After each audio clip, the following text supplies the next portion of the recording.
Hi, my name is Muffy Clark Gill. I use mixed media, primarily the fabric and dye process known as Batik, or the Japanese process known as Roizomi, to create images that convey feelings of dichotomy and combine my love of color with history. I have always enjoyed the use of simple figures and bright colors that seem to go hand in hand with what are often thought of as third world cultures. This is my exhibition, The 20th Century Seminole Experience, on display at the 22nd floor State Capitol Gallery in Tallahassee, Florida. I hope you will enjoy looking at my paintings. Here we are in front of my 1929 Defender. It is a batik on silk. The next painting is titled Defender Sight, a photograph interpreted in batik on silk. It features a group of Seminole Indians looking at the Goodyear blimp Defender when it arrived at the Opelika Naval Air Station in December 1929. This painting is titled In Plain Sight 2. It is a batik on silk from a late 1930 photograph by Miami News photographer Carl Romer that was taken when the Sikorsky S-40 Pan Am American Clipper landed at Dinner Key Marina in Miami. Here we have Unraveled History, another fun version of a Carl Romer photograph taken at Dinner Key Marina during the same day. When Pigs Fly was created for the 2014 Balloons Over Paradise Festival at the Seminole Immokalee Casino. The figures in the painting are from an early 1940s postcard. Seminole Women on Child, a batik on silk, it is derived from a 1910 vintage postcard. This painting is titled Have a Tampa, in reference to the cigars that the three men are smoking. It is based on an early 1900s photograph from the Brown family, one of the early settlers of Immokalee. The seated women are holding their hands to possibly cover their midsection in a display of modesty. One of the women was also possibly pregnant. Next up is Jack Tigertail. He was derived from a 1921 publicity photo that was taken in the R.A. Harrison Photo Studio in Miami. Next up, we have one of my favorites, Annie Jimmy, based on a photograph I took at the Seminole Powwow in 1990. I'm very fond of Annie. She's standing at a table with some of the dolls she had created. This piece was featured on the cover of the Silkworm magazine, and a version hangs in the cafe at the Whole Foods Market in Naples. Another one of my favorites is titled NC-80V and was taken from a 1931 photograph from when the Pan American seaplanes first flew into Miami. Now I have In Plain View 2. It is the second version of an earlier photo of that NC-80V painting. It shows the Seminoles visiting the Sikorsky S-40 Pan Am American Clipper at Dinner Key around early 1932. This was one of the first of three Sikorsky S-40s put into service by Pan Am. You can see the Pan Am logo and the tail number of the aircraft on the sleeves.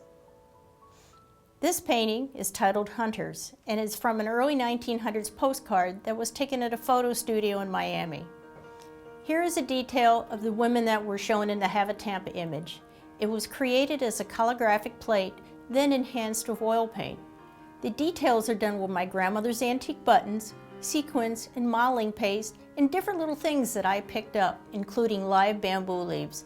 I had a lot of fun doing this painting. This painting is called Musa Isle Wedding 2, and it's based on a 1926 photograph called Seminole Style Wedding at the Musa Isle Seminole Village in Miami. The sleeves are reproductions of a ticket that was issued for a similar event. You can see the medicine man is blessing the couple that is getting married. This painting, titled Frank and Ann Charlie, is based on a vintage photograph from the 1920s. It shows Frank and Ann Charlie with their first vehicle, an old battered Model T Ford with cypress sideboards. They were one of the first Seminole Indians to own a car. On either side of them are two earlier scenes of them dating and getting married. I am especially fond of the car. I'm amazed that the car was running and they were able to drive it. These are all taken from photographs in the Bedell collection of the Florida State Archives. First Comes Love features another version of the Frank and Ann Charlie photographs. The couple on the left is dating, in the center the couple is getting married, and on the right, the mother has a baby in her arms. The idea comes from the old nursery rhyme, first comes love, then comes marriage, then comes Charlie in a baby carriage. Ingram Billy is one of my favorite paintings. It is a batik on silk from a 1920s era photograph in the Florida State Archives. He is wearing a long jacket known as a hunter's coat or a medicine jacket. His foot is bandaged, but we don't know what happened to the foot. It could have been anything at that time. Tamiami Trailways, too, features a group of Seminole Indians waiting for the bus on the Tamiami Trail during the late 1920s. At that time, the Seminoles could ride for free. Parasol is a mixed media painting using encaustic wax, woven paper strips, batik, watercolor, bamboo leaves, and a little bit of everything.